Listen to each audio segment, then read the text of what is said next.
Anche Palazzo Bo a Padova rientra tra gli obiettivi degli attivisti per il clima.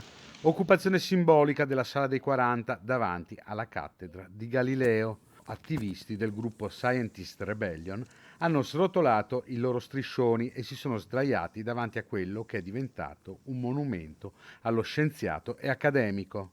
Alle 12.50 sono entrati nella sala chiedendo al governo lo stop ai sussidi pubblici a tutti i combustibili fossili.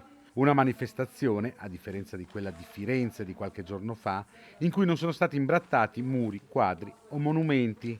Siamo qui per suonare l'allarme e risvegliare le coscienze di coloro che si identificano come scienziati, hanno sottolineato i manifestanti, ricordando il significato più profondo della rivoluzione scientifica, osservare l'ordine del mondo e i suoi fenomeni, comprendendolo per com'è senza preconcetti.